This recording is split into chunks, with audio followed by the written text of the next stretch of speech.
Hello and welcome to Supernatural Selection. I'm your host, Kevin Heyman. With me this week are Mike the Skeptic over there tippity typing.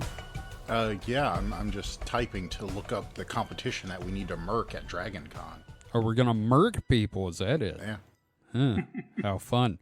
In other words, we're going to, give them a Mercury Cougar? I don't know. We're going to give them the side eye. I thought you were going to distribute Merkins amongst the... There you go. Yes, we should Merkin them. Because I really want to find the mountain monster guys and shove a Merkin down their overalls. I can't think of a better Here's a thing to pubic do. toupee for you. Oh, God. Pupae, if you will. Mike, I should take my overalls and meet them and just be like, man, I'm such a big fan of y'all, you just don't know. Man, you don't talk about that Bigfoot, goddamn man. I don't know that Bigfoot. He ran my house. He took my chicken, goddamn man, motherfucking, you know. Hey, Boonhauer, geez. That was amazing. I don't know what to say about that. That was pretty fucking cool. And we've got Mr. David Davis. David, how are you today? Doing well. I've read a lot about ghosts, and I'm ready to, talk about them. Would you say you're the most with the ghosts? This is the most I've been filled with ghost content in a while. Okay. Yes. You know, you and me should get together and do an episode about space ghosts. Would you take that show coast to coast? Yes. In fact, it would be Space Ghosts Coast to Coast. This is a terrible joke. Anyway, welcome to Supernatural Selection. And before we get started with this week, let's do a little housekeeping. First off, we've got a call for reviews, guys. We are still looking for some more reviews. I don't care how good or bad they are. 1 star, 5 stars, does not matter. 2 million stars. Let us know what you think, and we will read your review on the air, so keep that in mind. It doesn't matter what it is. We will read it. We might even heckle you. So, Can I bring up a housekeeping thing? Sure. I cleaned the toilet this week. I'm very proud of you, Mike. David, have you got anything you want to bring up? Well, do you just want me to go down the list here? Are we trading off? Yeah, we'll trade off. You do the next one. Yeah, that works. So, we are still offering advertisement for independent creators. This is the $2 per episode ad slots. We're currently in talks with a few people, but it is very much kind of a first come, first serve situation. So, if you want us to advertise your Kickstarter or any project that you have and you're an independent creator, we'd be happy to work with you on that. Just hit up the contact page at the Supernatural Selection website and we will get in touch with you. Indeed. We will be happy to work with you on that. We will write the ad copy if we have to, unless you have it already. If you've got a pre-made ad for podcasts, that's another thing you can do. So, yeah, I actually prefer that because I don't have to do anything then. Yeah, we are lazy at base. Wouldn't it be, though, first served, first come? This is getting ahead of ourselves with the cum jokes, so we'll come back to It's those. because I brought up that skit from I Think You Should Leave. It kind of is, yes. So also, we have got YouTube videos going up. Every weekday for the last several weeks. There should be some next week as well. And, man, is it fun. It's an evolving process. They're looking better and better. I'm coming up with more and more tricks as I do it. Yeah, they're looking real good. And I also, if you already listened to the show, just do us a favor. Go to the YouTube video versions and just, subscribe, drop a comment or something, anything to kind of get us out there because YouTube's been pretty good for the discovery for us. We've had a surprising number of viewers on there, so don't forget to smash that like button. Right. Hit that bell. I feel my soul withering inside from saying that. But and here's the thing. I'm going to go ahead and put this out there. If we see people engaging with us, and wanting to see more video content, I would love to start moving into, we all pop streaming on webcam and we actually take the video, turn that into the podcast and have the videos up on YouTube. I would be down for that. Yeah, no, that would be fine. I mean, I'd have to put pants on, but yes, absolutely. Yeah. I can always wear my luchador mask. Ooh. I actually have a surprising number of masks in here. I don't know if that's an alarming I don't know, but I've still got my Discordian Pope hat, and it actually fits over my headphones. I have a knit Cthulhu mask, which is a lot of fun. Oh, that's cool. Mike, what have you got? Yeah. Have you got, like, something kinky? Like... to wear as a well, other headgear than or a the gimp mask? of the plethora of gimp masks, with and without, integrated ball gags. You know, this is turning into a Mr. Show sketch all of a sudden. I mean, you know me and my giant head. I mean, I've got a Spider-Man mask for. That's true. We both have Spider-Man masks. But I was gonna say, if David has a thing for a luchador mask, we should send him a certain clip. Oh yes, El Mullet Grande. Yes, El Mullet Grande. That sounds like that's going to be fun. I'm looking forward to that. We shot a thing. When we were younger, we tried our hands at some filmmaking, and it could be more aptly called crap. Crap, man. I don't know. I mean, I'm still vaguely proud of it. I mean, yes, they're crap, but you know, when you're broke and you don't know any better, and you either your make director porn is basically Napoleon. Either make porn or you make shitty, you know, not even Clerks level movies. Yeah, but nonetheless, yeah. So also, yeah. I thought we were trading off here. Yes, sorry. Yeah, my bad. yeah, okay. I forget my own it's cool. rules. Just a reminder, we have some new merch up at the store. We do. We have our Creeper Alien sticker and shirt, which is a lot of fun. And then we also have the Chupacabra design, which is a lot of fun.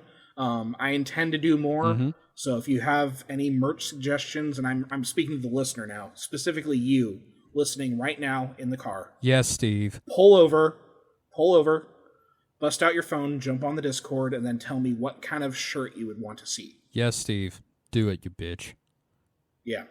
Susan, you do it too. Yeah, and you know, our shirts are going to be very, very niche, and I don't give a fuck. I'm just happy to have them.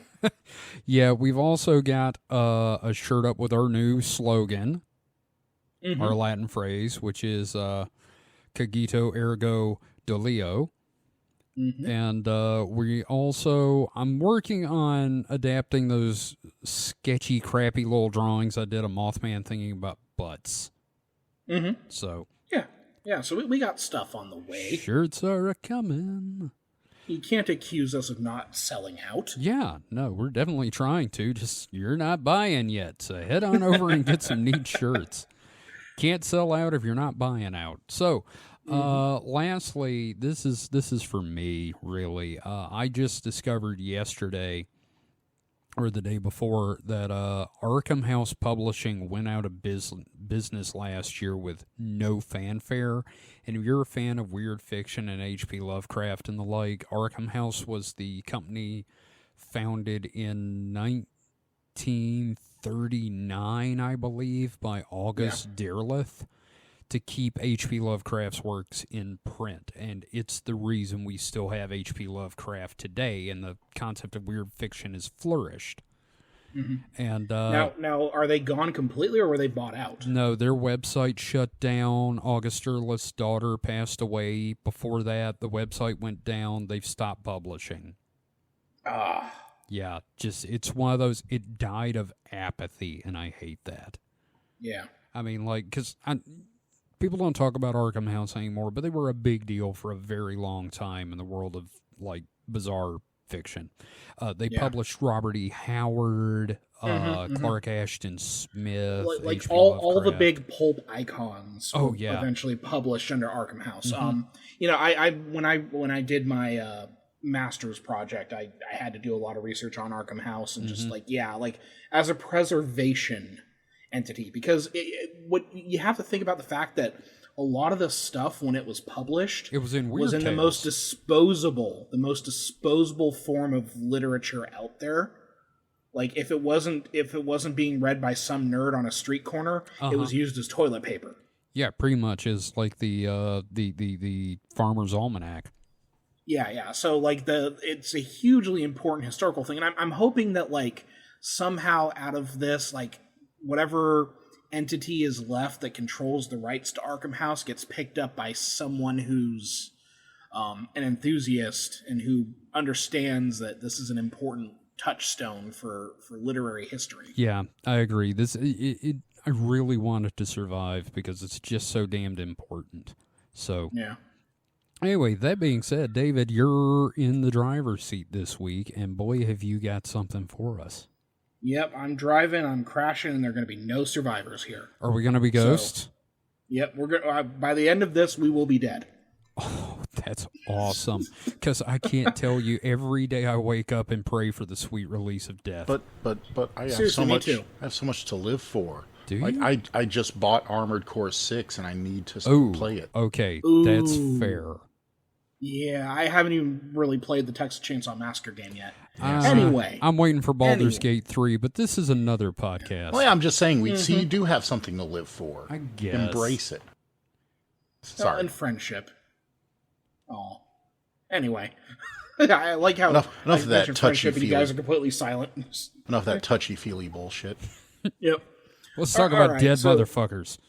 All right, so gentlemen, I think this is our first like legitimate full ghost / haunting episode. We did have one where we discussed like experiences that we've had. And I did interview Clark about his time as a ghost hunter, so... Right, but this Yeah. is our first real deep dive into like a famous haunting with some like discernible spirits and Yes. everything like that. Let's call this the first of our ghost series.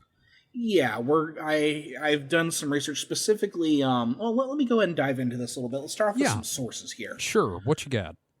Okay, so the first source that I used, and this is kind of looking for material to research and do an episode on, came from the book True Ghost Stories, Real Haunted Hospitals and Mental Asylums by Zachary Knowles. Now, if you listen to the supernatural sources that we published, last week? Yes. Or was it this week or last week? Last week. Oh yeah, we don't want to get into a whole like what date is it thing like we do in the past 2 episodes of shows that we're we've done. bad. So we did a supernatural sources. You and I talking about material, kind of like how the supernatural sausage is made. And then I wasn't a huge fan of this book, but it gave me a lot of little things to look into, and that's why we're going to be talking about a source today. Right. Or a location, and that location is the Waverly Hills Sanatorium. Cool. And this is a big one. This is a major location, and as far as some other sources that I have here, I do refer to the Waverly Hills Historical Society. All of these sources are listed in the document. So for anyone who claims that there's no research done, I have every single thing linked here, including other material that isn't included in sources, but it's an offhand reference to something that I found. Right. Because, we don't do research. Yeah, we don't do research at all. Nope. We have the Waverly Hills Historical Society. Tons of photos, very fascinating. Very cool. Kentucky Historic Institution's entry on the Waverly Hills Sanatorium as well. Okay. I also have a investigation summary report from the Louisiana Spirits Paranormal Investigations crew. Okay. There was a website called American Hauntings that did a entry on the Waverly Hills Sanatorium. I think I'm familiar with that website. Mm-hmm. Now, I did use Wikipedia for some summary purposes as far as stitching together a timeline of events from multiple sources as well. Okay. Again, I'm not really citing from Wikipedia, but like I tell my students, you can use the sources Wikipedia has to find better information, and that's what I did here. Also pretty fun. Found an old tripod site about the Waverly Hills Sanatorium. Plenty of good information and a lot of photographs from the period. Speaking of which, our sponsor this week is GeoCities. If you're looking to build a website, try GeoCities. Nah, dog. Angel Fire's where it's at. I've still got an Angel Fire site, motherfucker. See, I loved GeoCities because it had like that drag and drop shit. Where you could actually like drag and drop things onto there. I knew several people with GeoCities websites that are still bitter to this day. And then, of course, I do have multiple smaller sources that I've linked within the document. That includes some fucking newspaper clippings. So, I'm really getting into the weeds here a little bit. Sure. You can always find a link to the episode script in the notes for the podcast. So if you're listening now, you want to follow along or open stuff as I mention it, you're welcome to do that. Yep. So we mentioned that this is like our first like ghost series, and I want to start off by saying this is also kind of a first in a sub-series, because I want to complicate things for us. Of course. Never can be easy with you, can it? Nope, never. Just ask my wife. Anyway. So the Waverly Hills Sanatorium, if you're familiar with what a sanatorium is, it is essentially a hospital. Yep. The haunted hospital phenomenon is a widespread concept. Of all the types of places on Earth that could be haunted, hospitals are among the most frequently cited. And it's not surprising as to why either. Yeah.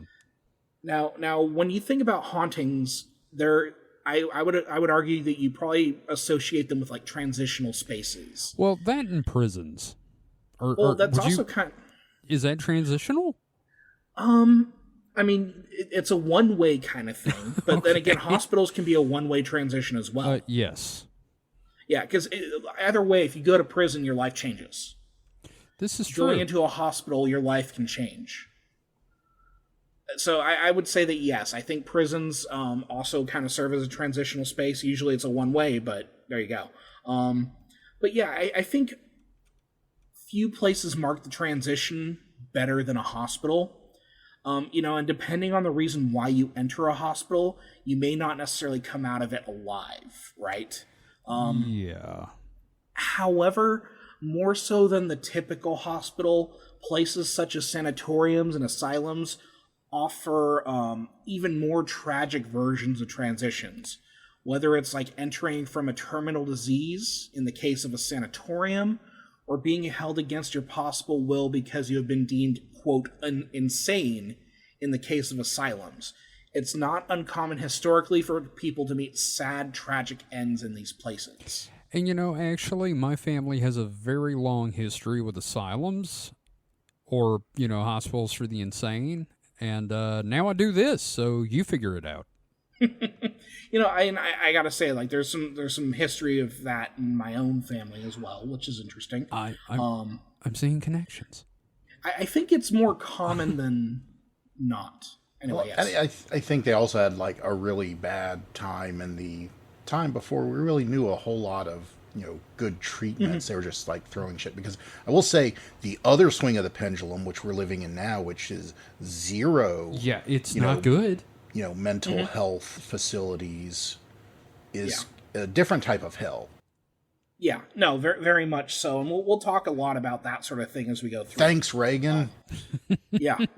I think we make that thanks Reagan joke somewhere else in the script here. Probably.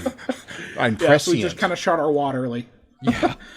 Thanks, Mike. So I'm sorry, I'm good at making connections. There you go. And Mike, a little premature there, but we'll take it. We'll take that load. Anyway, Ew. in our case, we are looking at a sanatorium, specifically one tied to a devastating disease that has been with humans since ancient times and still exists today. Today, we're going to discuss what is considered to be one of the most haunted places in the United States, and some say the world.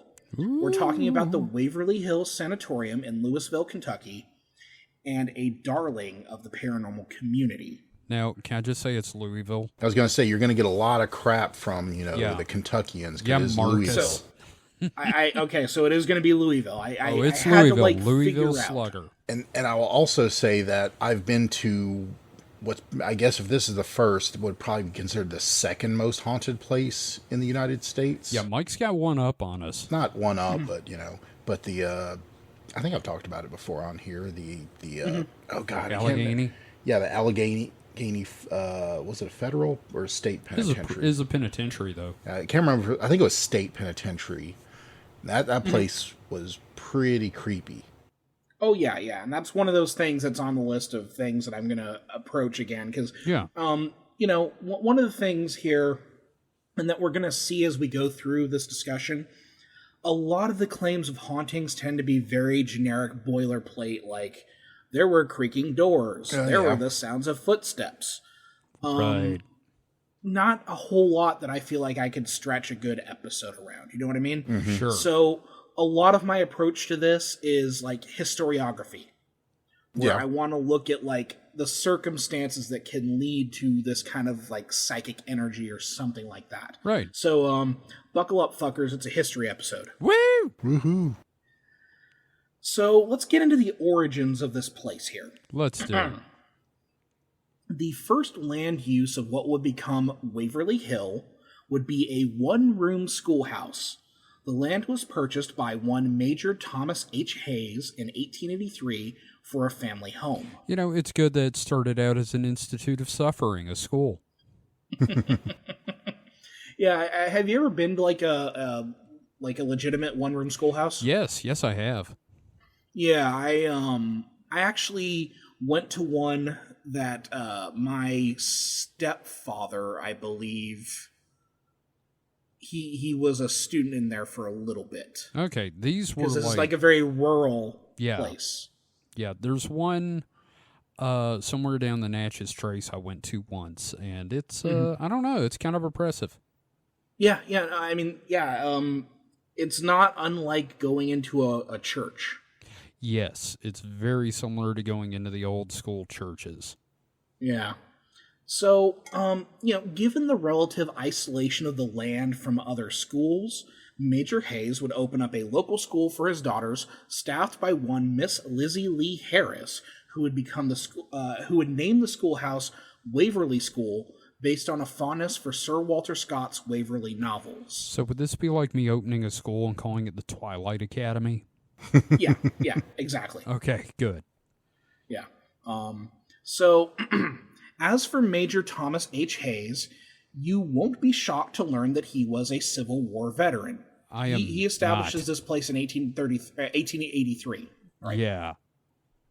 So, as a native son of Kentucky, he fought for the Confederacy and served under General Robert E. Lee at the time of his surrender toward the end of the war at Appomattox. Okay.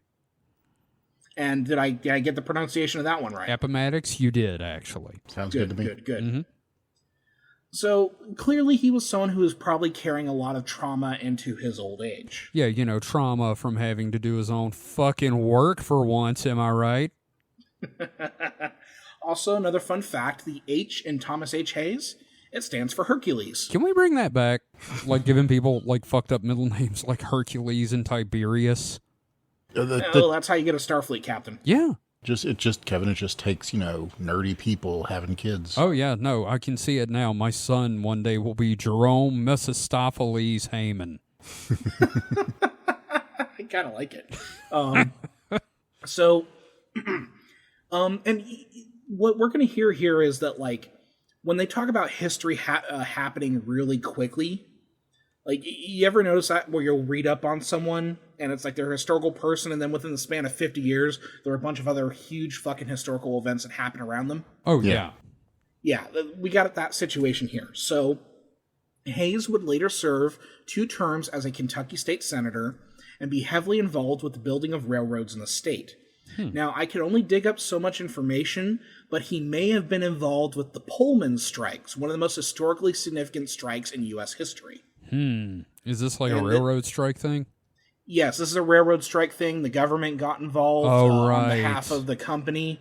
Yep. One of the first major protest actions were the workers, and then I think Robert Evans did a 4-part series on it. Probably. Again, I think we mentioned Robert Evans's show every fucking podcast. But, we're all, and Mike is tangentially a fan. We're kind of stands. Me and David are. Yeah, but the Pullman strikes, and I have I think a Wikipedia article linked in there. Yep. If you're into the history of workers' rights and that sort of thing, very important, pivotal moment. So yeah, if you want to talk about how much history can happen in a lifetime, there you go. I wouldn't know anything about that with the shit that's going on now. Right. I think someone posted in our current events chat, I'm tired of living in historically important times or something like that. Yes. Yeah. The Chinese curse has come to bite us on the ass. Yes. We are live living in interesting times. Right. So, with that said, in the early 1900s, Hayes would be approached by the Board of Tuberculosis Hospitals about his land, which we'll get into in the next section. By 1908, the ground would be broken for Waverly Hills Sanatorium, and by 1909, Thomas H. Hayes would be dead due to complications of pneumonia, but I would put my money on it being tuberculosis. I kind of want to start calling tuberculosis Poe's disease, and I hope some folks out there get that joke. And I have a link for like why I think it might be tuberculosis, because like pneumonia and tuberculosis kind of do the same thing to the respiratory system. Sure. I will say that right now, if you're a fan of the Vlog Brothers, John Green has been talking about tuberculosis for well over a year. It's huge. Like, I'm going to barely scratch the surface about how fucking historically significant this thing is. And it's apparently still a big fucking thing now, unfortunately. Yeah. So. Yeah, we'll be getting into that. So let's talk about tuberculosis for a little bit. Okay. This should be fun. Right? Yeah. Or as it was referred to back in the late 19th and early 20th centuries, it was also known as the White Death. Not the Red Death? No, but I do love that story. Okay, just checking. Now, you may have also heard of consumption, or, and I'm going to butcher this pronunciation, phthisis. I think that's how you pronounce it. It's either phthisis or phthisis, but yeah, like, let's go with consumption. I feel like the P would be silent. I feel like the P would be silent, like pterodactyl. Okay, or like when you pee on the side of the bowl instead of straight into the water, the P is silent. Ha ha! Hey, yes. But I prefer consumption, sir. Yeah, so like consumption's the one I think a lot of people have heard about. Yes. Especially if you're a fan of, say, It's Always Sunny in Philadelphia. And then later, I do believe I've been poisoned by my constituents. So here's me showing my ass, but I've never exactly known what consumption was. Like, it just sounds to me like they ate too much. Oh, we're going to talk about it. David's going to get into this horrible disease that is still a going concern in the world. Long story short, it's a bacterial infection that creates sores in your lungs, and you kind of die from like your lungs becoming Swiss cheese. Mm-hmm. I was just thinking it was maybe just one of those. It was before we had germ theory and all that. It was just kind of an umbrella term that caught a lot of. It was. I think it was one of those things where they thought you had a vampire. Honestly, yeah. I would say that like in the, I'd say in like the early 18th century, early to mid 18th century, a lot of like the rumors of like the dead, like vampires and stuff like that might have also been associated with consumption. Yeah. You end up looking like Christian Bale in The Machinist. Kinda. If you're lucky. If you're lucky, yes. I'm saying you just kind of wither away to like a living skeleton and then croak. Yeah. It's also one of those like diseases that you find in every Victorian novel. Like, they have to go to the country to recover in the sanitarium. Yeah, I mean, like I said, I heard of consumption, and I've never bothered to Google what exactly consumption. So please, eventually school me if that's in the doc. Oh, yes. So tuberculosis was a devastating, widespread disease in this period of time. It was a bacterial infection when the bacteria Mycobacterium tuberculosis was not widely understood, and treating bacterial diseases was even less common. Now here's the thing. We've known about bacteria since the 1600s through the discoveries of Robert Hooke and Antony van Leeuwenhoek. And then hundreds of years later, we have the work of Louis Pasteur, and then later Robert Koch's discovery of the tuberculosis bacillus. But there is a difference in knowing about something and understanding it as well. And we were able to at least begin treating it as a contagious disease, but again, like, we see a very interesting history of medical science going on here as well. And it's kind of like the difference between knowing there's a serial killer and being able to stop a serial killer. You're exactly right with that, I think. Like, we knew what this thing was, but we didn't know enough about, like, what to do about it. Yeah, it's like, hey, guys, I figured out it's a bacteria. Okay, great. Yeah. Now we know what's killing us. So this is from Zachary Knowles' book, quote, "The bacterial infection causes painful growths in the lungs that make it increasingly difficult to breathe, resulting in a slow and difficult death. Called the White Plague, the highly contagious disease can overcome entire families and in some cases, entire towns." Ugh. Now, the disease is most commonly spread through fluids and vapors expelled through coughing and sneezing. This disease has been with us since the dawn of civilization, with archaeological records suggesting as far back as 9,000 years ago in the Neolithic period. This is probably from the pigeons, just like the cosmic death fungus. It probably is just cosmic death fungus. Now, the disease also spread most commonly through enclosed spaces. This disease, for example, would devastate cities in particular, especially among poorer communities. Having a dozen people crammed into a few rooms in a filthy city would provide plenty of opportunity for a cough to infect a whole family. Yikes. Now, for example, in 1900, 194 out of every 100,000 U.S. residents would have died from tuberculosis, and most from poorer urban areas. By 1950, that rate dropped from to about 46 per 100,000. Now, that doesn't sound like a lot. No, it's kind of a lot. But yeah, like it's like the Stalin statistics thing. You know what I mean? Like, one death is a tragedy, a million only. Yeah. No, that. Yeah. So even then, these numbers that I'm mentioning here was at the tail end of this sort of thing. According to a source from Harvard University, quote, by the late 19th century, 70 to 90% of the urban populations of Europe and North America were infected with the tuberculosis bacillus, and about 80% of those individuals who developed active tuberculosis died of it. Jesus Christ. Okay, I do have a question. Was there like an anti-back movement sometime around here? Because that I would love to hear about. I think it was when you decide not to throw the corpses of people into, like, the drinking water. You can't tell me what to do. I'm going to keep my kid here in this room while he's dead. I'm making human tea. Ew. So. Fucking ew. So again, like, this is a hugely devastating thing. Mike? Even, okay. Yes. Okay, sorry. Mike had something. No, it's all right. Yeah. Sorry, Dave. Okay. Sorry, cool. man. It's cool. Like, this is how it works. It's fine. So again, yeah, like those numbers, it's clearly getting better as we understand how bacterium work and everything like that. But even then, 194 people out of 100,000 doesn't sound like a lot, but that's still a lot of people. Oh yeah. Yeah. So this ends up leading us to what is the sanatorium movement, which developed around the 1880s and attempted to cure tuberculosis naturally. Oh no, it's essential oils.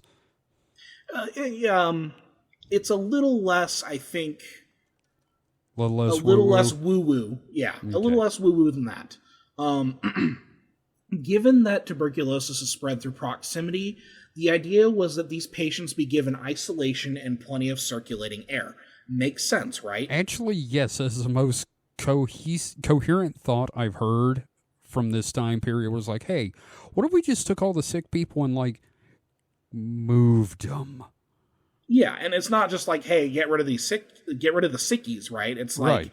No, like, we know that, like, people who live in these cramped, like, tenements or whatever, they are more prone to picking this stuff up. So, number one, not a whole lot of air circulation.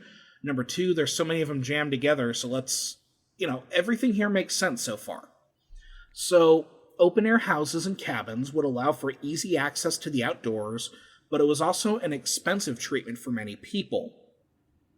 And, this is why you have so many books in the 1800s about sickly people moving into the country when they come down with an illness. Mm-hmm. This was a pretty common train of thought. Yeah, I kind of remember that from, like, some of the Sherlock Holmes books. You would have people at sanatoriums. Yeah, every single fucking Victorian novel has at least one person convalescing in the countryside. Yes. So one major concern here would be isolation. People sent to these facilities may never see their families again. That sounds After awesome. all, right. After all, it's essentially an open-air incubator for what was considered a largely incurable disease. You still had the anxiety of, like, you could still catch it. So a lot of people, when they were shipped to these places, were just left there. You're not getting visitors. Yeah, well, and that's not always the case. So, Oh. With that said, there was an interview with Margaret Bowe, who was 91 when the interview was conducted. She was and this was conducted by the Waverly Hills Preservation Society. She was a former patient at Waverly Hills, And this interview was conducted, I think, in like 2008 or something like that. So she's 91 years old. Damn. She confirmed that she could leave during holidays and could have visitors. So my understanding is that this may have been based on the severity of the case of tuberculosis you had. Interesting. Another thing that I read a lot of was that, like, the way that these places were designed is the people who were most likely to survive were always towards the open air, like on like the perimeter. And then the further inward you went, the more severe the cases were. So if you find out that you're moving from like the open air perimeter deeper into the building, that's a bad sign. Yeah. So again, I'm going to refer to her a couple of times because like it's a fascinating interview. I have it linked in the document. But they take this concept of fresh air seriously, no matter the season. So there are photos on those websites that I've mentioned before that show sick people with their beds wheeled out into the open air in winter amid deep snow. Now, Mike, I know you're a big, you're like colds don't get caused by cold. This still couldn't have been good for you, right? I mean, so I'm pretty sure there's evidence that, being cold for long enough does suppress your immune system. So there's a little bit there, but, Okay. Yeah. But here's the thing. We also have, again, from Margaret Bowe, she confirms this very fact in an interview where she stated, quote, "I think they thought that they could freeze the TB out of you by leaving you out in the cold like that. Fuck. That was probably the worst part, not being able to put your bed back in the room until the snow came on the foot of the bed. So we spent a lot of time on the porch, and that was not the answer, but they were trying." Oh, so, yeah. No, that's just gonna, like, fucking kill you. Yeah. Yeah. So, yeah, I mean, there's photos of these people who are, like, convalescing at the sanatorium, and, like, there's snow on them. Jesus now, fuck. I also need to emphasize that large portions of this building, or these buildings, I should say, that make up the campus, had no windows at all. Again, they're taking this open air idea very, very seriously. Yeah. So even the cabins where the people, or even the rooms where they're sleeping, like hugely open. You've got your porch that's open air, and then you've got your door that leads into the room. And the door is basically like a wicker door with a big old hole punched into it. Again, like fresh air is everything. You kids need to go outside and get you some fresh air. Mom, the air's frozen, Mom. But I was going to say something about the horrible treatment of patients in the past, but after spending 2 months in the hospital last year, I feel like maybe the medical profession just hates sick people in the United States in general in perpetuity. Well, yeah, go ahead, Mike. I mean, it's like, Kevin, what's your opinion of our customers at the store? I mean, for the most part, they're good, but it's kind of sad watching people die. I'm saying you don't seem like you like any customers. So. Mike, I don't like any people. That's what I'm saying general, is that if you had like total control over the customers, you would make their lives hell. I wouldn't say I'm not going to say anything incriminating on this show. Let's continue. Yeah. Well, and it's like Mike had mentioned earlier, like, again, a lot of this is us learning what to do about this shit. This is early days before we knew how to do and it's that. Also people that had like their own ideas, and instead of like, scientifically testing, they just kept telling people, hey, you need to like sleep in the snow, just you got to be cold, fresh air. And this is still the days of think you got ghosts in your blood. You might want to do some cocaine about it. We were just barely out of the leaching period. Yeah. So. Yeah. Oh, and you mentioned science, and like, no, science was being done. It was just being done on the people who were recovering. Yeah. So there were some other treatments besides rest in a well-aerated room or deck. There were also surgical solutions such as the plumage technique. Oh, Dr. Zoidberg, please explain the plumage technique. Plumage. Plumage. First developed in 1696 by Giorgio Baglivi, The plumage technique, also known as pneumothorax technique, was the collapsing of an infected lung to rest it and allow lesions to heal. Sometimes this involved the removal of ribs. All right. Before anybody says anything else, they're literally turning their lungs off and then back on again. Yeah, so you just have this infected lung, and you kind of press down on it, try to get all the air out of it, and let it kind of, I guess, reinflate naturally. Oh, God, do you think it sounded like a whoopee cushion?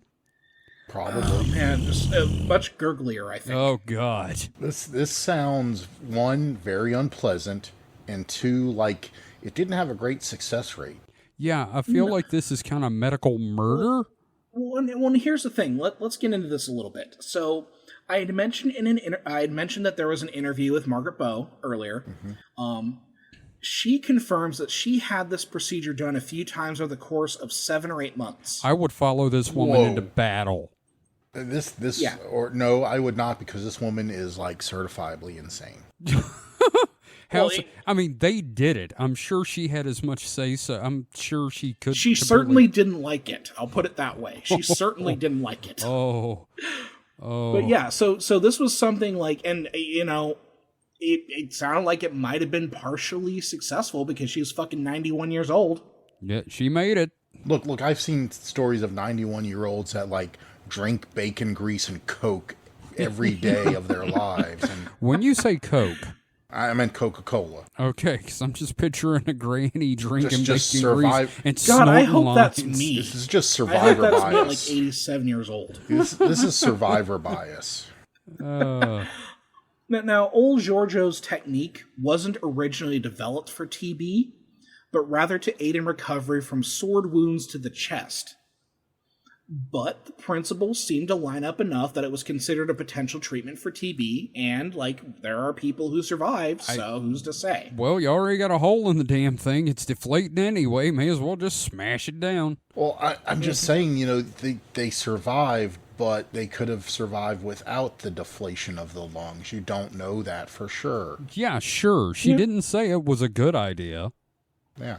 And we she aren't. was not pleased with it. So I can imagine. Some other techniques were more experimental. What, like taking the lungs out entirely and throwing them against the wall?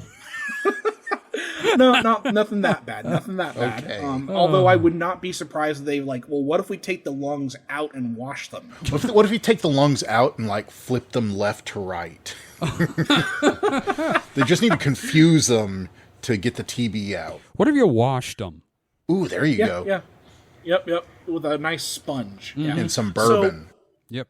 So Got bourbon lungs. So, for example, some rumored treatments included balloons surgically implanted into lungs and filled with air to expand them. Oh, fuck. Another rumored treatment was the removal of muscles and ribs to allow lungs to expand further.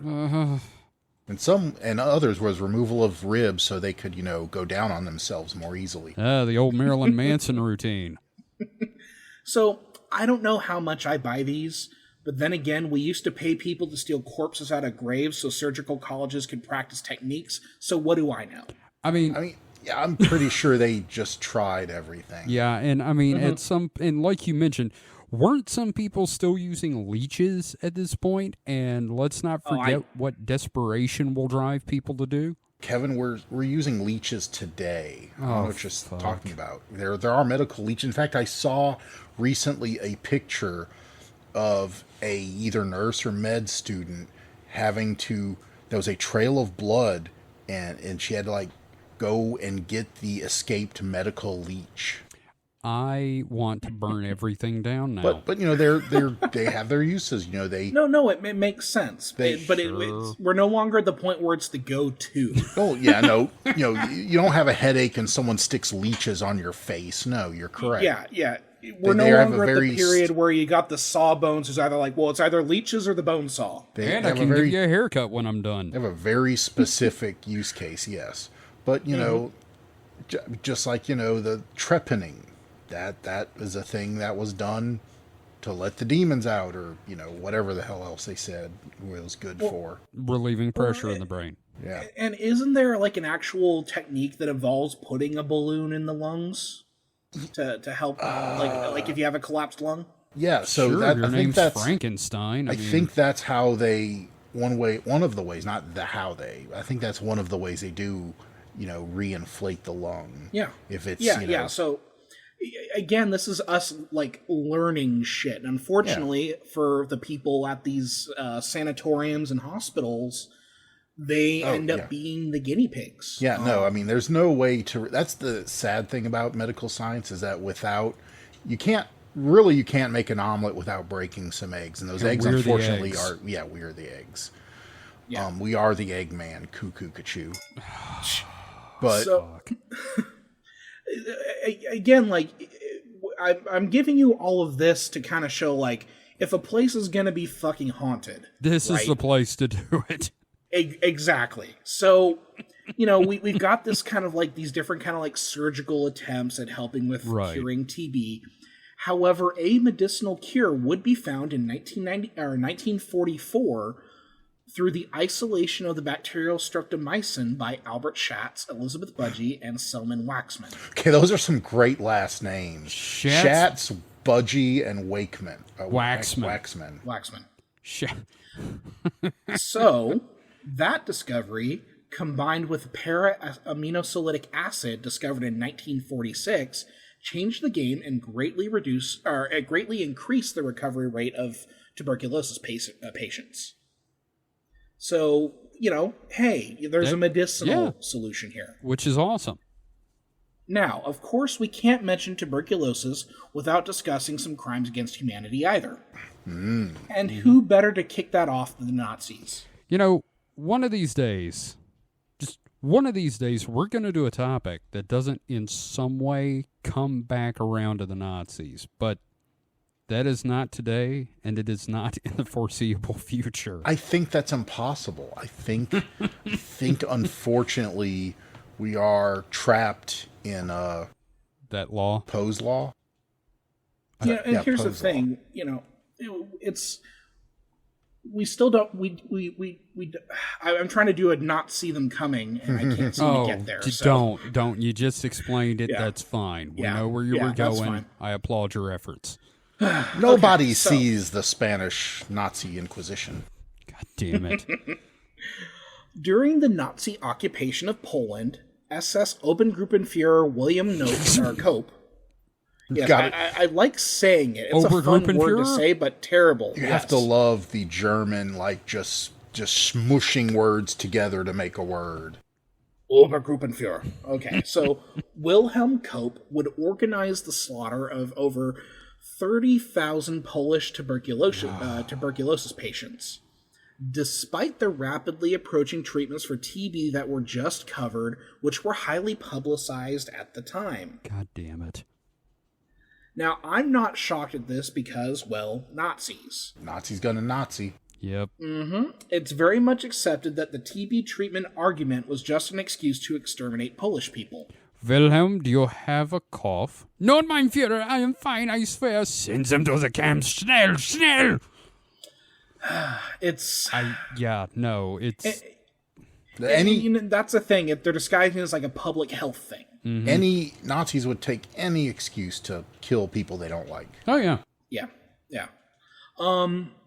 Now, let's talk about something even just as fucked up here. So, also, our neighbors to the north, the Canadians, would continue to surgically treat TB in indigenous peoples clear into the 1960s. Despite the widespread publication and acceptance of these medicinal treatments. This can be read in Canada's Residential Schools, The History, Part 2, 1939 to 2000. People think that racism and poor treatment of indigenous people ended a long time ago, and they really need to look way closer to now. We didn't suddenly just become a better species because Mr. Rogers was around. Unfortunately, maybe not the mass deaths isn't happening as much anymore, but still. I mean, the Aborigines in Australia weren't really, accepted until the 1970s. And again, the Mormon Church didn't recognize African Americans as human until I think it was 1978. And even in Canada now, I don't know the name of the stretch of this highway, but yeah, it's the highway. I don't know what they call it, but like again, a lot of Indigenous women go missing. Oh yeah, that one, yes. And then there's where they found all the buried bodies at some schools up there recently. Yeah. So so there's some crimes against humanity for you involving tuberculosis. Oh, and by the way, tuberculosis is back. Yeah, that baby. Gum you like is back in style. Oh God, in POG form? Yeah. It turns out that drug-resistant strains that emerged in the 1980s led to a rise in cases around the world. In the U.S., this was exacerbated by the closure of public health facilities and the rise of HIV.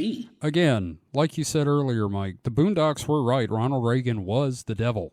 So have either of you had a TB test before? Yes. In order for me to teach, I have to get a TB test. I think I did. Wait, with the 4 needles? Mm-hmm. I was a kid at the time. I was a teenager, but yeah, I remember that.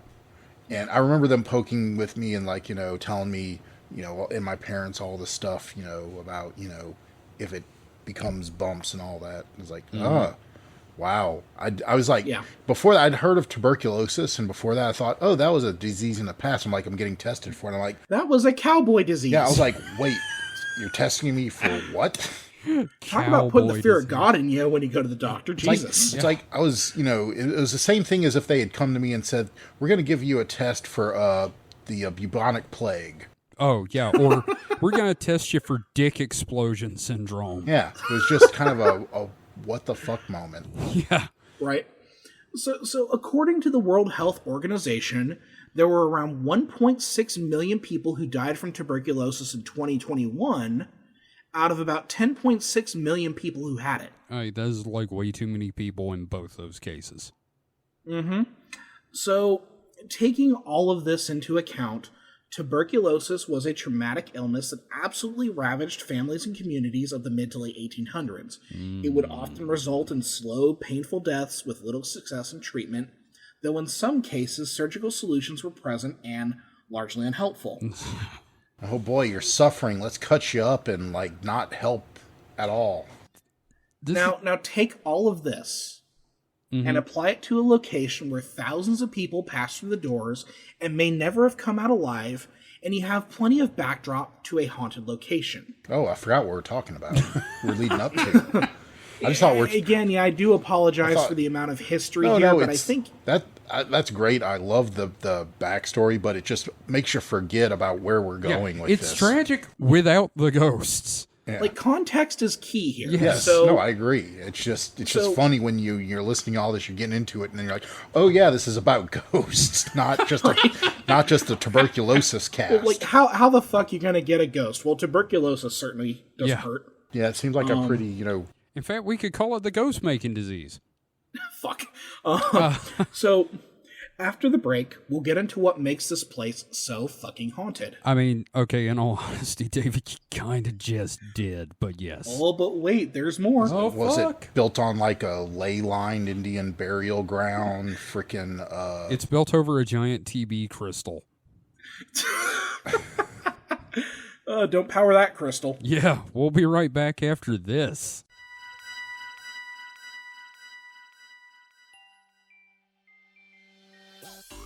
Hey, David, you know what makes our show great? What's that, Kevin? No ads. You know what would make it better? What's that, Kevin? Ads. What if, and I'm just spitballing here, we do ads for independent creators at reasonable rates? How reasonable?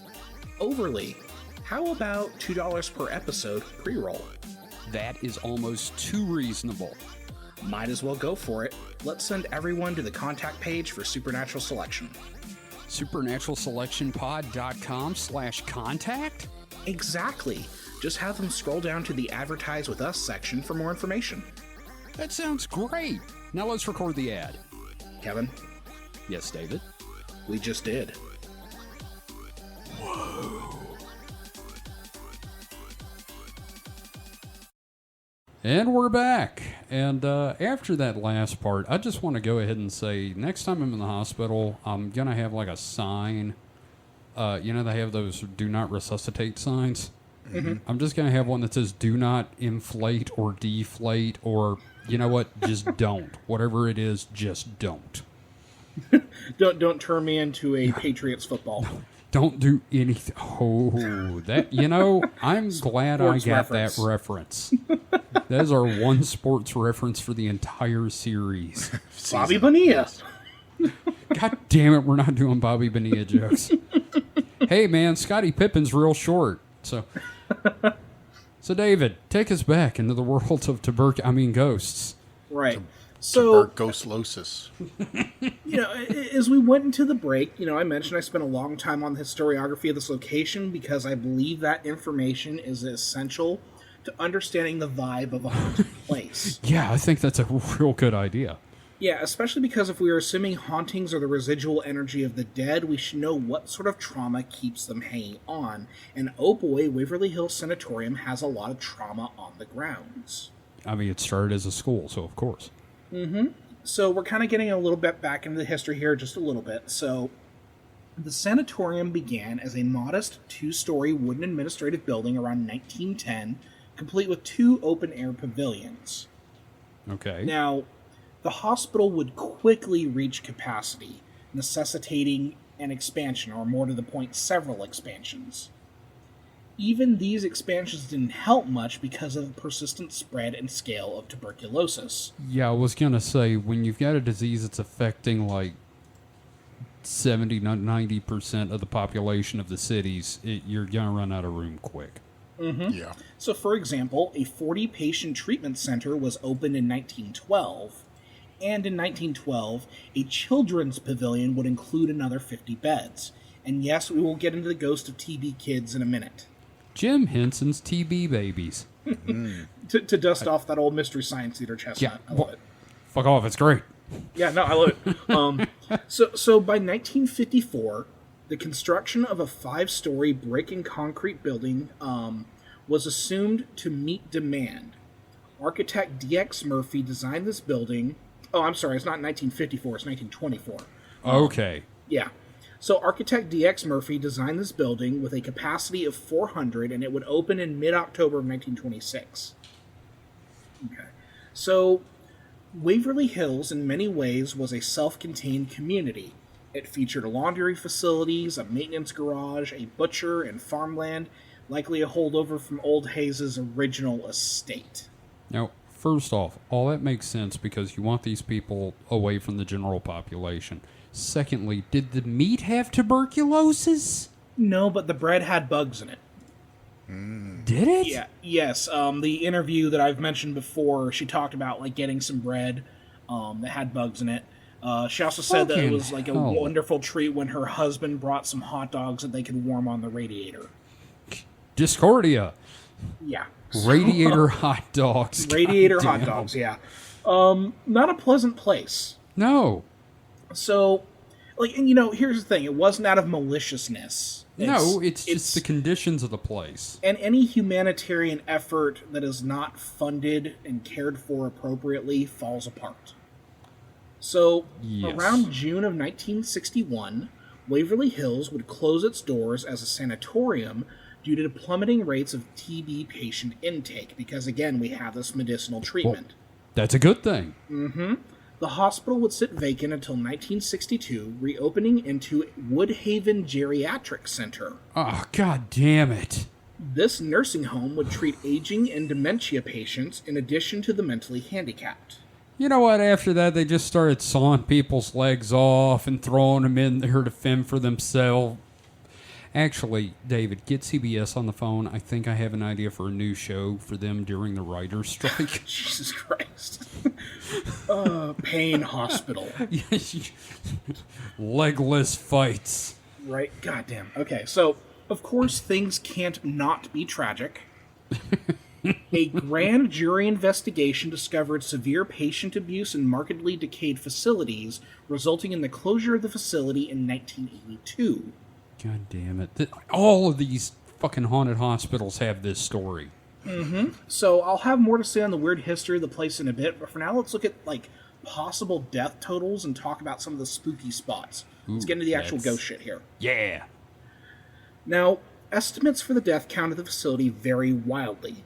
I've seen estimates as low as like 8,000 and as high as like a sensationalistic 50 or 60,000.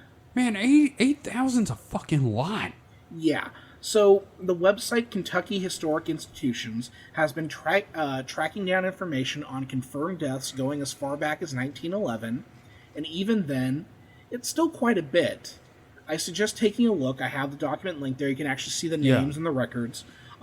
Even then, these totals are nowhere near 8,000. Oh, thank God. Now, granted, their totals only include records that they have from 1911 to 1949. It's still like 50 fucking years. Yeah. And I think one of the reports that I read was like at their peak, they lost 194 people in 1 year. God damn. Right. Now, one of the most infamous features of this location is what is called the chute. Oh, no. Now, when I say the chute in regards to a sanatorium, what do you think I'm talking about here? Oh, Poop shoots. no. I'm picturing laundry chute if your laundry happens to be dead. So the chute is a 500-foot-long tunnel. Fuck. More probably, I think like the exact figure is like 485 feet, that runs from the sanatorium to railroad tracks at the bottom of the hill, where bodies would be removed from the property. Now, the tunnels were initially used for construction purposes, but the rail and cable system was adapted for ferrying corpses out of the sight of patients convalescing at the facility. I kind of want to ride the chute. Sounds like the prototype for Splash Mountain. Doesn't it? It kind of... Do you think a Disney was there? Could be. Who knows, man? He rode the chute, and it gave him an idea. This is fun. I'm going to build an entire kingdom around this. So, naturally, it's believed that the tunnel is haunted. I would guess. It's often spotlighted in various ghost hunting and history shows. Here we reach a problem. No specific claims or evidence. This is Really? something we see a lot in places like this. I just couldn't find specific claims of hauntings beyond people saying they saw something. It seems like, the thing that ferried a lot of dead people, probably, I wouldn't expect that to be haunted. It's like, you would think it would be like the place where people actually died, not where their mortal remains were kind of like... I mean, that's fair. That's fair. Here's the thing, though. The question is the haunting, the ghosts in the chute. Is it just them going, wee? Yeah, maybe they wrote it as a corpse and like, that was fun. Let me do it again for eternity. And they miss the light, and they're kind of stuck there.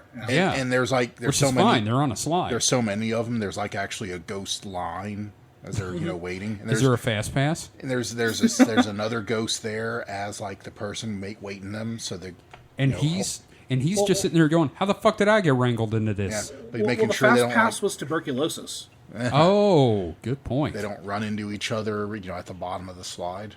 Yeah. So, no, Mike, I see where you're going with this. Yeah, I mean, these are already the dead fucking bodies, right? Yeah. Here's the thing, like, other locations on the grounds have these recurring figures and stories, but the tunnels just seem to be this, like, big, creepy tunnel, and that makes people uneasy. But there's just no significant recorded encounters. It's like, oh, no, there's not the ghost of old Peg Leg Pete in the tunnel, right? It's just, It's a creepy, echoey tunnel where hundreds of corpses went down. Right. Yeah. It makes you uncomfortable, but yeah, there's no real, like... You don't hear about morgues being really fucking haunted, do you? Yeah. Even though they hold and have probably had thousands of bodies come through there in their operational lifetime. Right. Probably even more. Like, hospital morgue. How many freaking bodies have gone through one of those? Especially like some old hospital that's been around since like the turn of the century. Sure. Y'all ever been in a morgue before?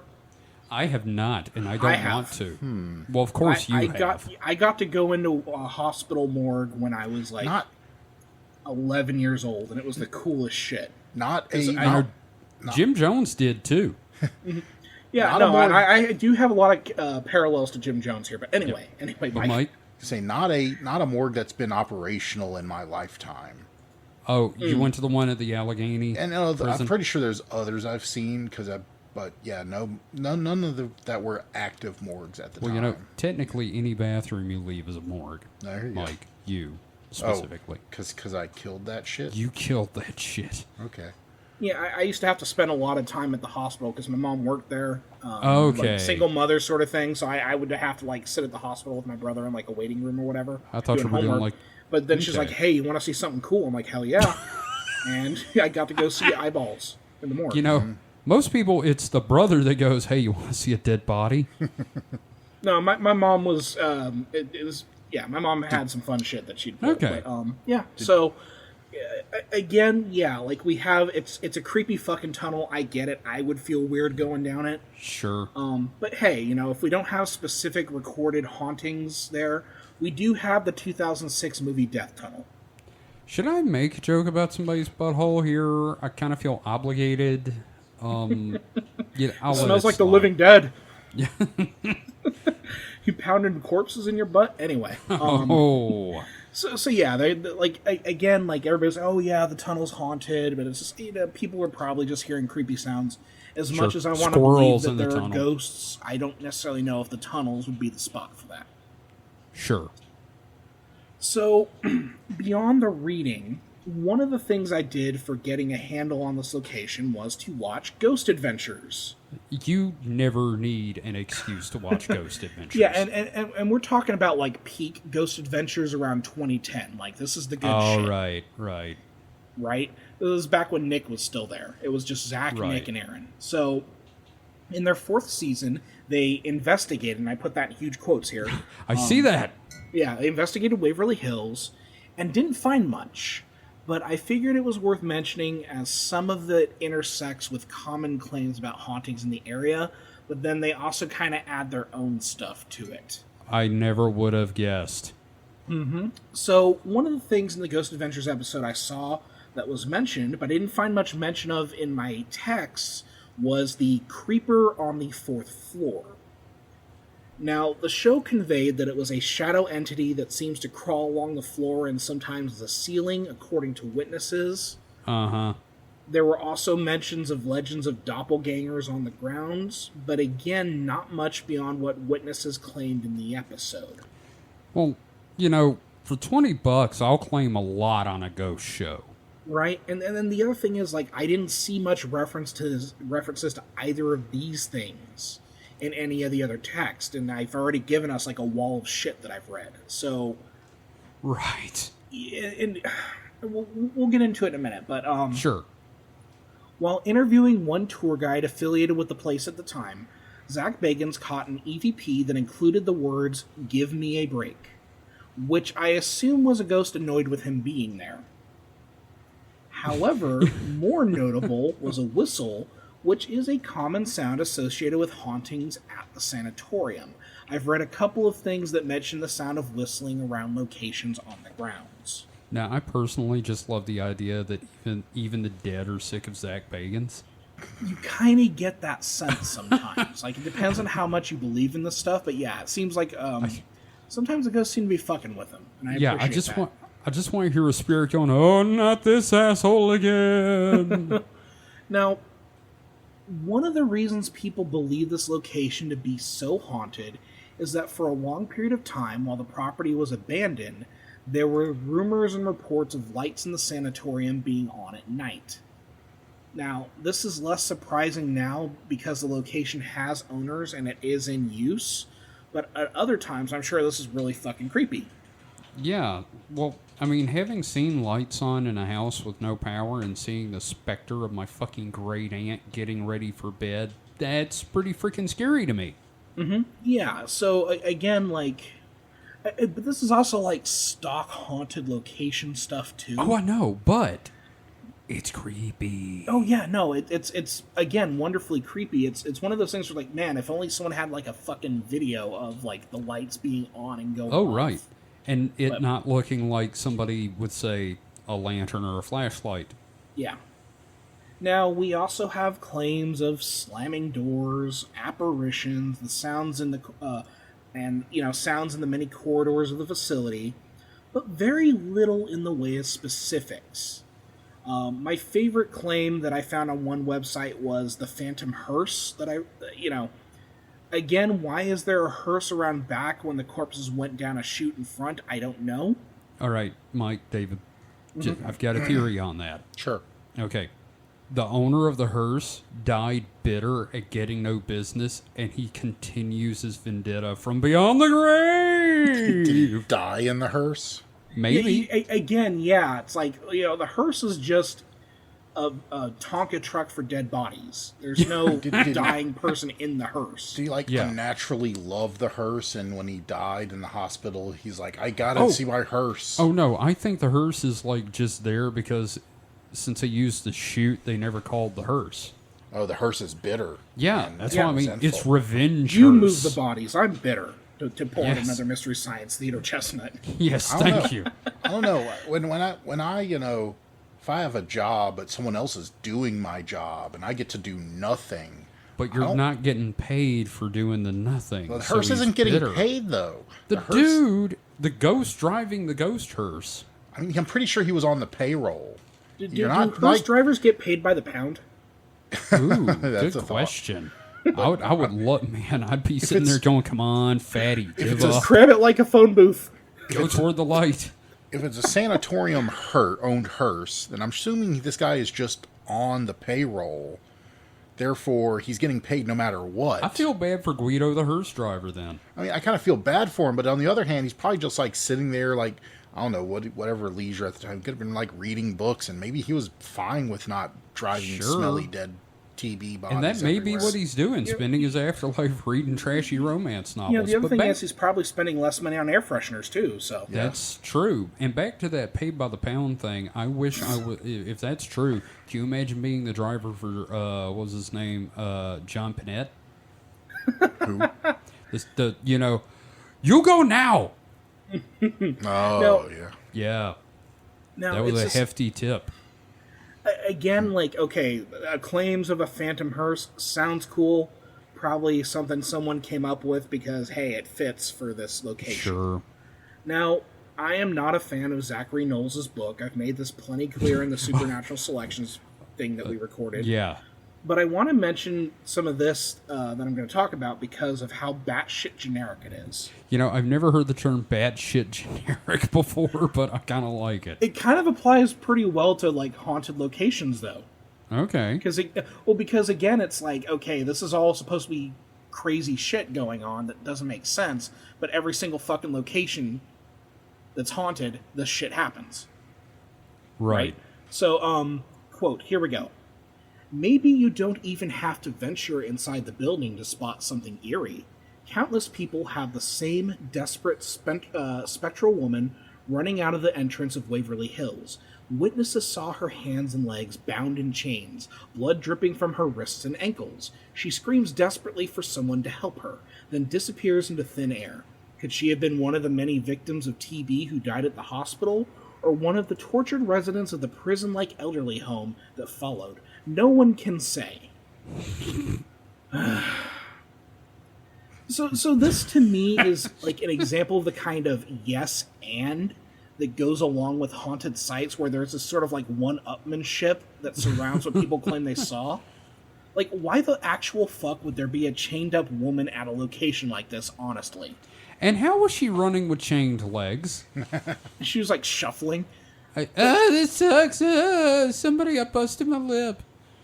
And it sounds creepy. It sounds kind of cool. It sounds over the top. When you think about it, that makes no sense. It sounds like 13 Ghosts. Yeah, people are just kind of projecting whatever to this location. Now, this is also indicative of the numerous problems I have with Knowles' book. A lot of people claim, and not a single citation, no evidence was provided. This is the only time I could find reference to this chained-up woman running out of the asylum with blood dripping down her hands and ankles. And the fact that he's could she have been one of the elderly residents of the prison-like elderly home? What?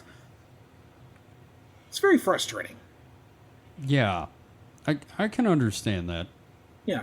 So I've mentioned, like, supposed details and rumors here in this very script, but it's not in service to convince you that any of this is real, and I provide as much verifiable evidence as possible to do so. He does no such thing in this book. Like, I think a lot of it is just, like, fan fiction, because, again, it's like... He mentions a couple of things that are relatively known, which we'll get into. Mm-hmm. But then it's like, just here's the chained ghost running away. Here's a fucking phantom hearse or whatever. Right. Anyway, I just wanted to include the claim of the most generic haunted house ghost in the world. So David, as a teacher, how would you grade this book if it were turned in as an assignment to you? I would never assign a book for them to write. But, sure, but hypothetically, like, if I were to look at that chapter that he wrote as an essay, it would be a D. A D. I'd still give him a little because credit. It's legible. It's okay. I mean, it's legible. It's typed up. That's great. No, it's more that, like, there's stuff in there that I can verify. There's a lot of stuff that's not verified, and it's that not verifiable stuff that pisses me the fuck off. Right. Just, like, making those...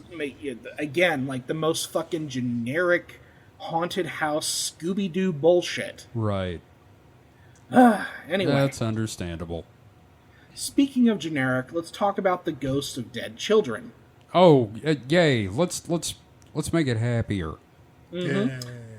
There have been numerous sightings of ghostly children on Waverly Hills, but only one of them has a name. Timmy. Of course it's a fucking Timmy. Timmy. Timmy! Timmy. I was actually thinking about, like, Timmy trapped in the well, or trapped in, has a compound fracture Dude, lower I mandible wonder down how many Rock haunted Canyon. wells there are out there. Oh my god. Guess I we're know. gonna need another Timmy. Timmy's just like the generic name. That's what I Yes. love about it. So, there are many claims of specific ghostly children on the property. Knowles' book tries to make a claim about a Mary, a name he gives to what is a reported ghost of a little girl on the 3rd floor. Only time I've seen that potential ghost named Mary, I've heard of a couple other, like, 3rd floor little girl ghosts, whatever. Mm-hmm. There are also reports of haunted refrains of Ring Around the Rosie in the former Sun Therapy Room. Again, this is like, I'm making a haunted house movie. I'm going to have, like, a creepy off-key... Ring around the Rosie. Yeah. No. Again, it's the most generic thing. Right. But Timmy, I found references to Timmy many times. And Timmy, he likes to play with visitors. Oh, that's kind of cool. Mm-hmm. Now, Timmy is said to haunt the 4th floor. This is, like, the consensus that I found. Okay. Sometimes he gets confused for some of the other kids, like the 3rd floor kids or whatever, but for the most part, from what I gathered, Timmy is a 4th floor kid.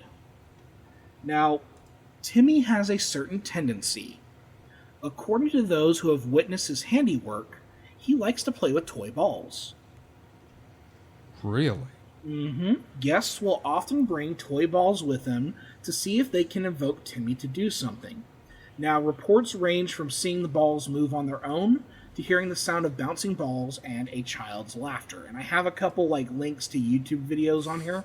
I'll check those out in a bit. Yeah. So, again, like, and here's the thing, like, so many people go to Waverly Hills. You can find so many, like, haunted encounter videos on there. Like, here's Timmy playing with the ball or whatever. So, the whole thing with the ball here, of course, makes me remember one of my favorite horror films of all time, and it creeps me the hell out. Like, this gives me the chills. I mean, it's spooky, but for some reason, child ghosts don't actually scare me. It's angry old man ghosts that scare me. Oh, and I don't know if it's, like...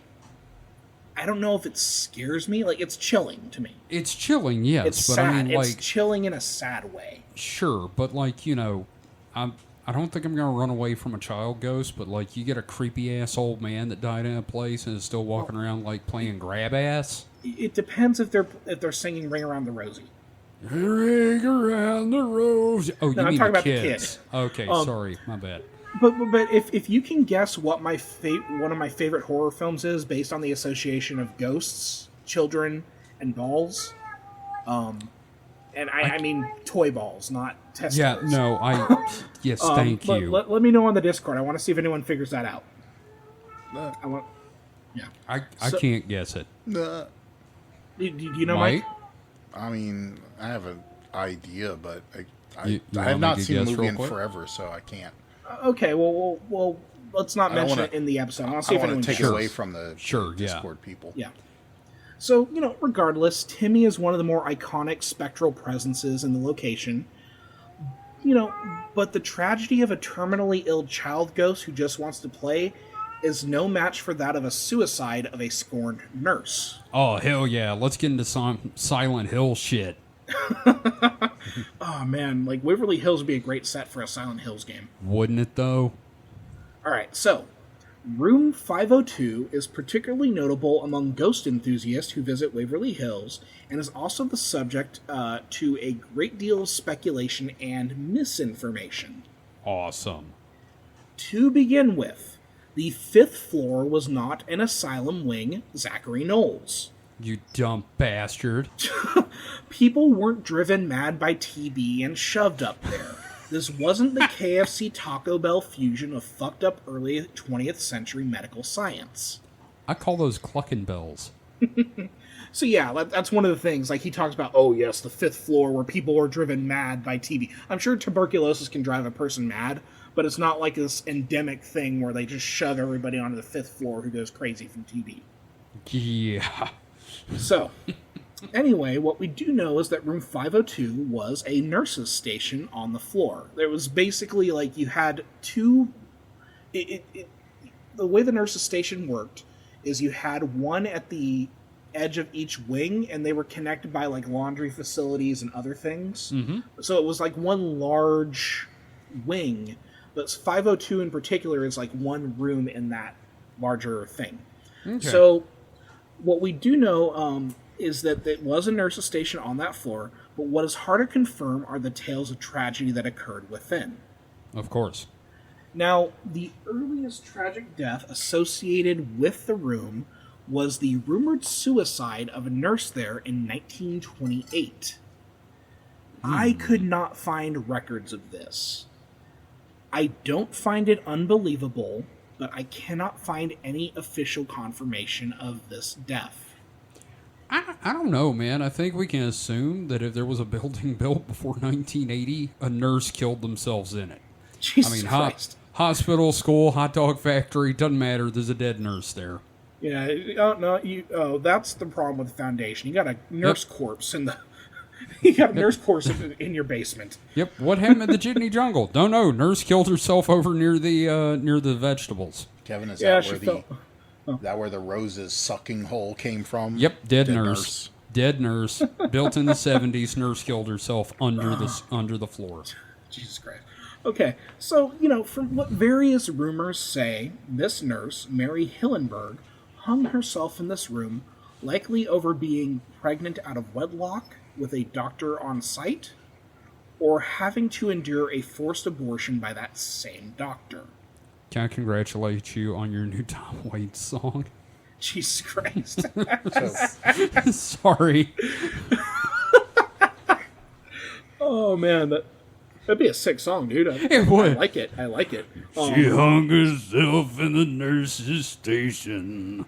Now, there is a record of a Mary Hillenberg around that time who died, but it wasn't due to suicide. Okay. But yeah, so either like she was scorned by the doctor who got her pregnant, or the doctor tried to force an abortion and it was so traumatic that she hung herself. Mike, any thoughts on that? That either way she was not very pro-life. Oh. Too soon? Too soon. Now, a few years later, in 1932, there was also a rumored suicide of a nurse. Nurses are just killing themselves all over this place. Well, they're tragically overworked and underappreciated. Yeah. And they realize they have TB. Them and teachers are both, terrible terribly undervalued. Yep. I appreciate that. Thank you. So, in 1932, there was also a rumored suicide of a nurse who worked in that same room. Jesus. She reportedly leapt from the 5th floor window to the ground below. Again, very few records of this. So, quoting from American Hauntings, Inc. here, quote, "So, what happened in room 502 that could cause so many people to claim paranormal experiences there? Overactive imaginations, or is it something real? It's hard to say, but it seems likely that something occurred in that room to cause the legend to take root in the first place. What might have been, who knows? The story of room 502 may have been loosely based on some forgotten facts, but the truth remains buried under all the speculation and rumor." And a pile of dead nurses. Yeah. Right? And I think this quote, is indicative of, this whole thing with Waverly Hills. There's obviously, again, if a place is going to be fucking haunted, Waverly Hills is going to be fucking haunted. And so this was the top floor, right? Yes. So that I can also kind of see there kind of being a mystique about, the top floor. Because think about it. Every floor under it is exponentially more busy with more traffic. The top floor, you only go up to the top floor if you need to be on the top floor. Yeah. But you're going to all these other floors, to get to various other places. So I can see it being a very kind of desolate, almost lonely place. Yeah. It's probably not the, A-list position to be in.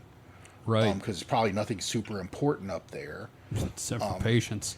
Probably also, kind of alluded to with the one nurse, is probably where, doctors probably force themselves on nurses more for, hanky-panky, because it's so desolate and so, so I can see it being this kind of nexus of out-of-the-way place that just, bad things probably happen there, and it probably just gained a mystique from that alone.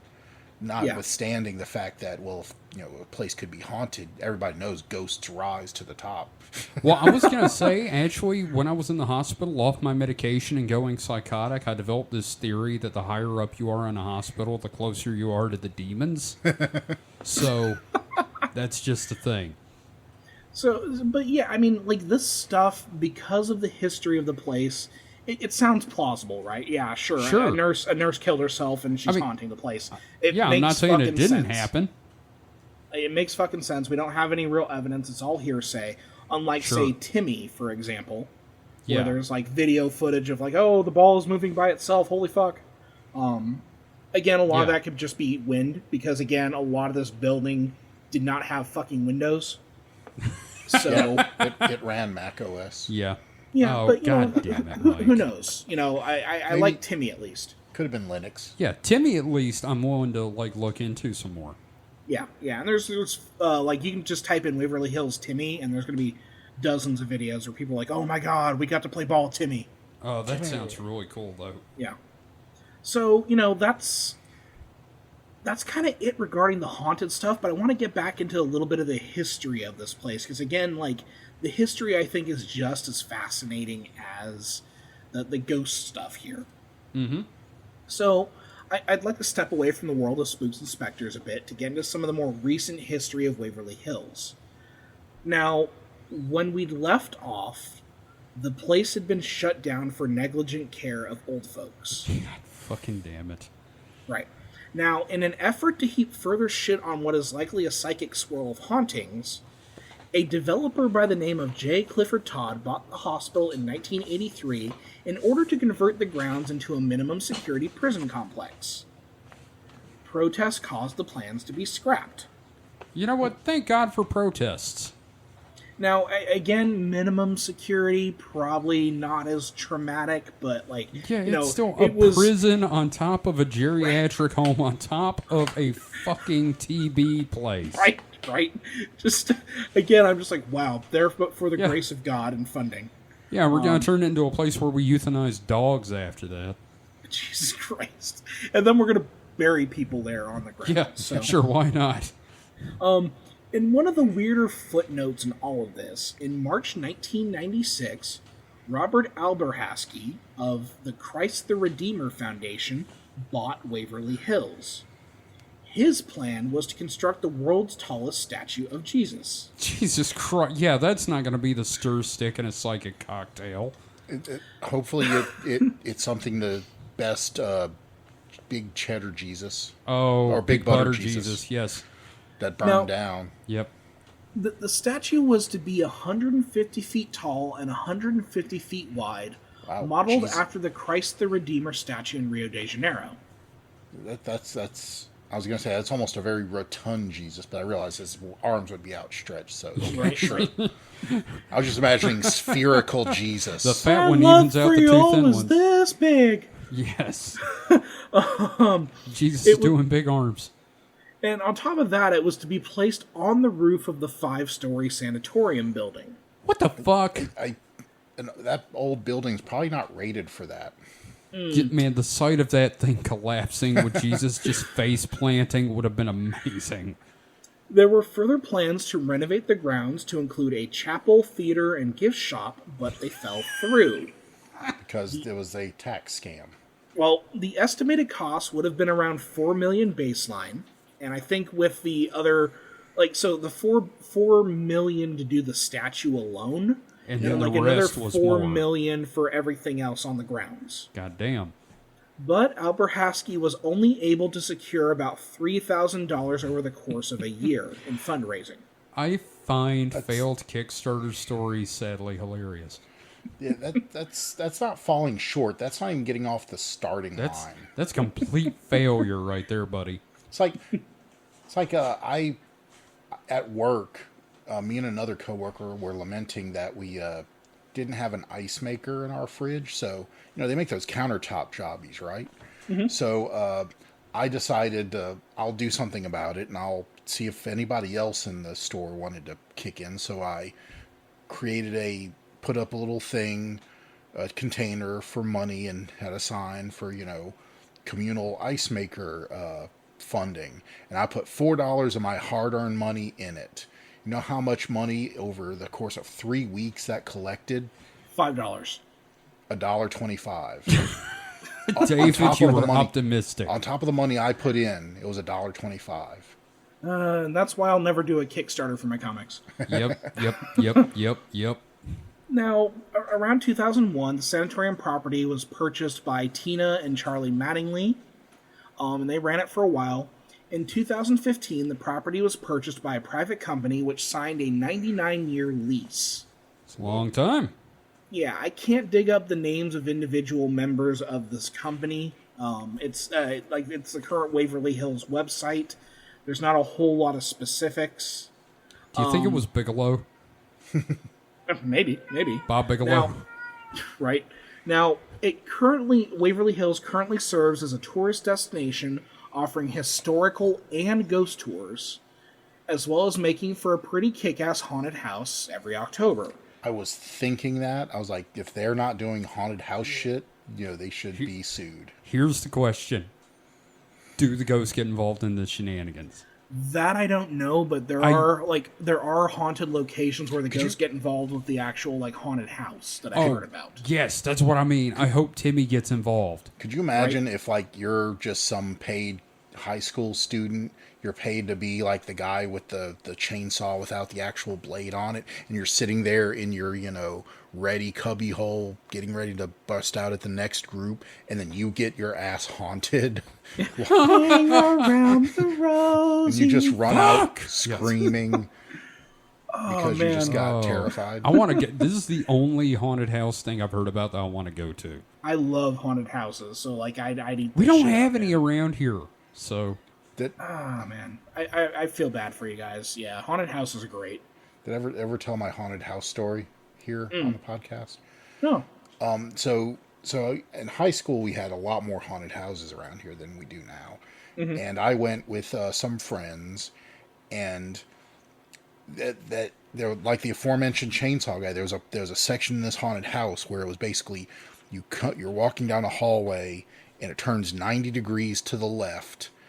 And when you do that as a group, a chainsaw guy comes behind you, and this is very narrow. This hallway is literally like 2 inches wider than my shoulders. So it's a very narrow, you can't get past anybody. And so there's a long hallway, and we're walking down this very narrow, confined, dimly lit hallway, and we hear a chainsaw behind us start up.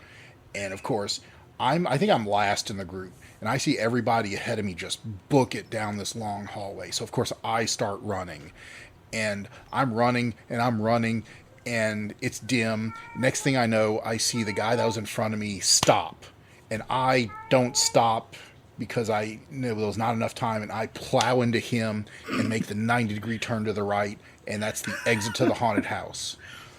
And so I get out there, we're like panting and everything. And the guy that was in front of me, his name was also Mike.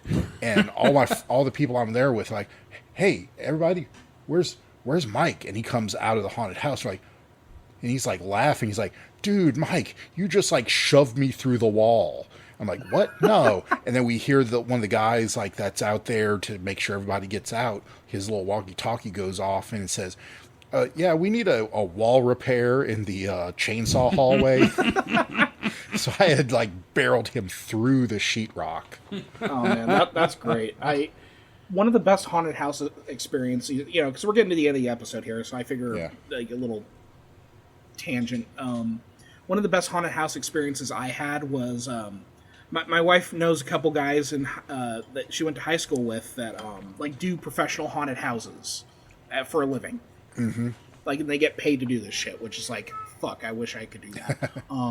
So they invited us to one of their haunts one year, and it was a thing. They had like carnival rides, they had like the house and everything, and it was using a pre-existing old ranch house in the wine valley that we live near. Right. So it was cool, but we decided to do the extreme version where they split my wife and I up, and the ghost or the haunters are allowed to touch you. Oh, yeah, I've seen those. And that was so fucking cool. Like, I came out of it covered in tapioca pudding because it was used for an effect. So I have a picture somewhere of me with just like this green pudding just like all over my face. Well, that's great. Yeah. But yeah, they could like actually touch you. At one point, they like sit me down in the corner of the room, and there's like this kind of like creepy, sexy Silent Hill nurse who's kind of like dancing around and like making me sit there. That way they could take Holly down a little further into the thing and everything like that. It was sick, man. I love haunted houses. Oh yeah. All right, but they do a really kick-ass haunted house, and I think they're still doing that every year. Proceeds from this have been applied to restoring the location. I think it's a noble cause. Good for them. Sure. Yeah. I'd also like to note that Waverly Hills Sanatorium has 4 stars on TripAdvisor. That's pretty good, I think. Yeah. Yeah, with 482 reviews, and is number 24 of 106 things to do in Louisville.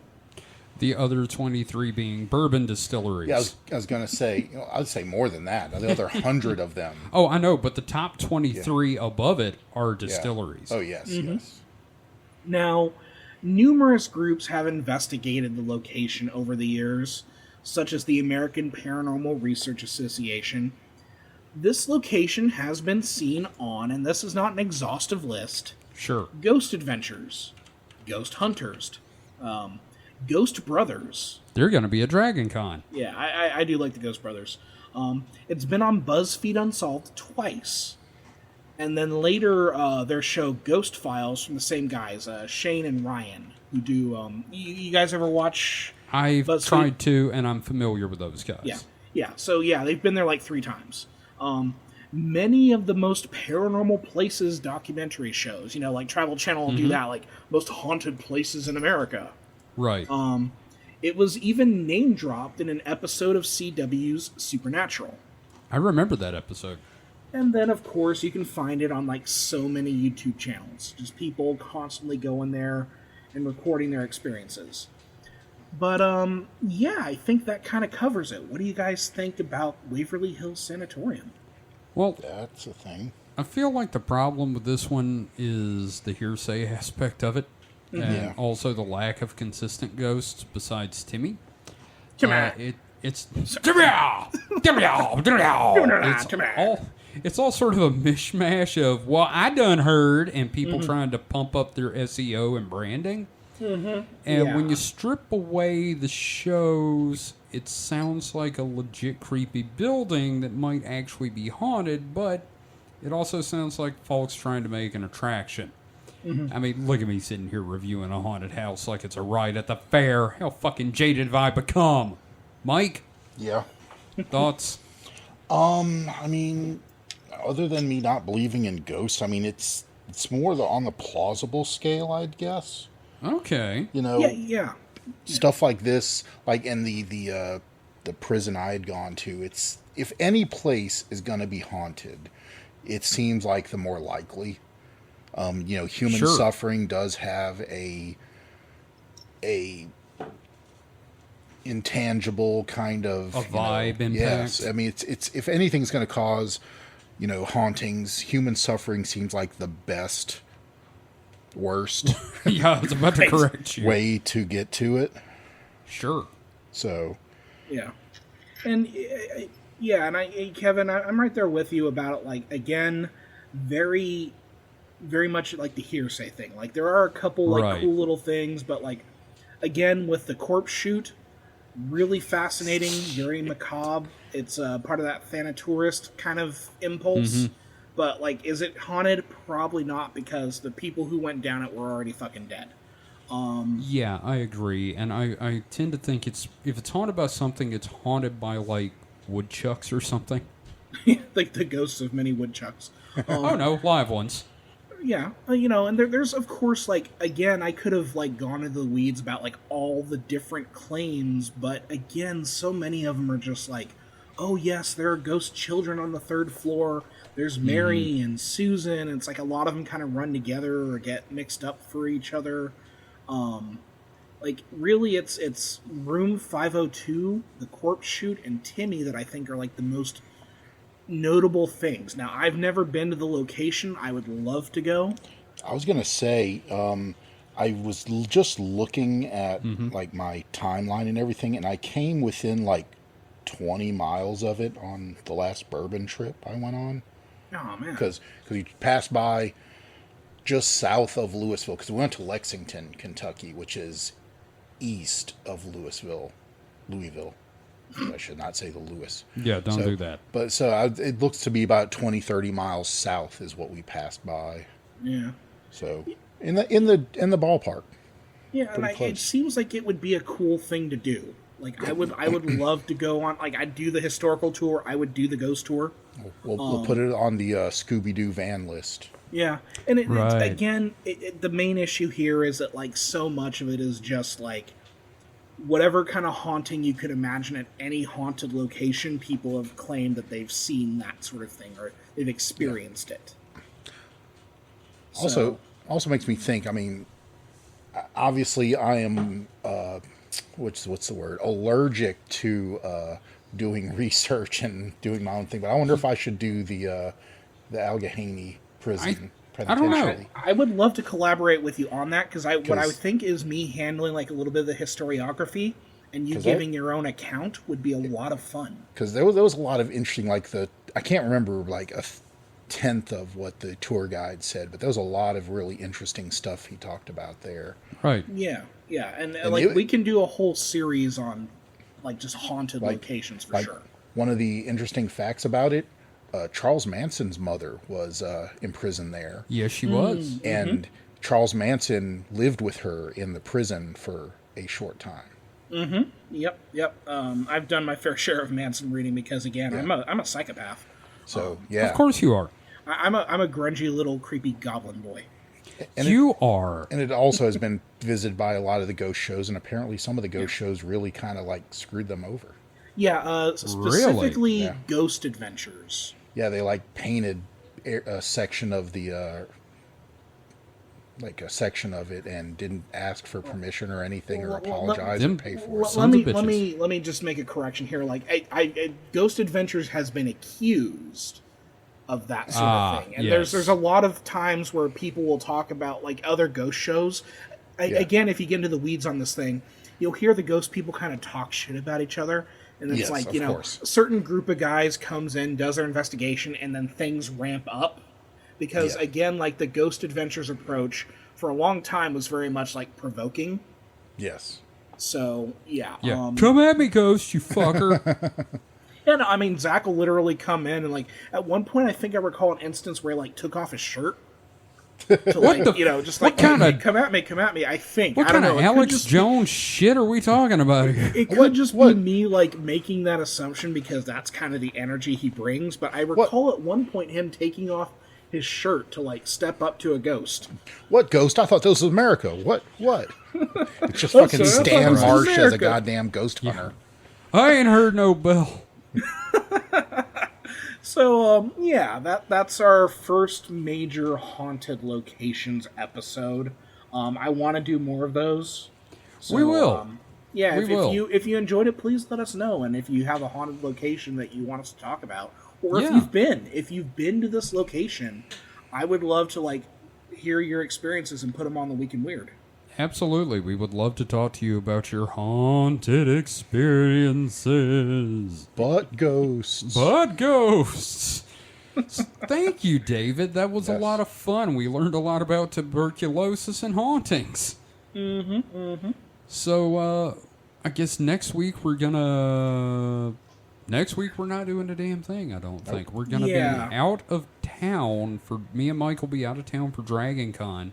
We may try to record some stuff there. We'll see. We're not going to go out of our way to do it, but I will have the equipment. But I think we'll be doing Distraction Hole on Sunday, right? Yes, we're still doing that, and we'll get that uploaded and everything. And there'll be a slight week-long pause in the YouTube video updates while we're gone, but we will be back and right back at it after that. But the next episode will be another Week in Weird, and then I am going to tackle conspiracies involving underground bases. Yes. And then I'll tackle some ghosts. Kevin, Ghost Tackler. Ghost Tacklers. It reminds me of Ash versus the Evil Dead with them calling themselves the Ghost Beaters. Yes. Yes. God, that show. But you saying the thing about taking the equipment, and just imagine you running up to random supernatural panelists with your Zoom in one hand and a mic in the other hand, just going, just shoving it in their face and asking them unhinged questions. Tell me why Bigfoot's a ghost. Why is he a ghost monkey? Convince me Bigfoot's not a ghost monkey. Yes, that's the key right there. All right. We're going to get thrown out so hard. All right, so that's it for this week. We will be back next time. Until then, you can find everything you need to about the show at supernatpod.rocks. You can find the show on social media on Mastodon. We are at supernatpod at weirdo.network. You can find links to our individual socials on there. David, is there anything you'd like to plug? Yeah, check out my fucking comics. I'm trying to get them updating again, and they're coming together. And I just did a really fun page. And I did some inks on the page. Cosmic-.com. Yeah. So. Yeah, cosmic-.com. David. hpcomic.com is still a thing, right? hpcomics.com. Yes, you can find me on Mastodon at hpcomics at horrorhub.club. Because again, spooky goblin person that I am. Indeed. And Mike, if you got anything you want to plug, anything you want to draw people's attention to that you think they should watch, no, or not see this or week. think. I really need to pre-plan this stuff, but no. Yeah, we give nothing. you a week to do that. I know, and I'm lazy, and you have not learned this in the 20-something, 30 years we've known each other. Oh, it's been long enough. I've known you longer than I haven't. Yes. So. All right, well, we'll be back next time. Again, you can find everything you need to at supernatpod.rocks. That is supernatpod.rocks. In our head. Yep, please consider joining the Patreon if you would like to see us continue to do this show and make it better. I was going to say, make it better, yes. We'll continue to do this even if we're not getting paid, but making it better is the clutch part there. Yes. The clutch part. Yes. I don't know how to drive stick. So...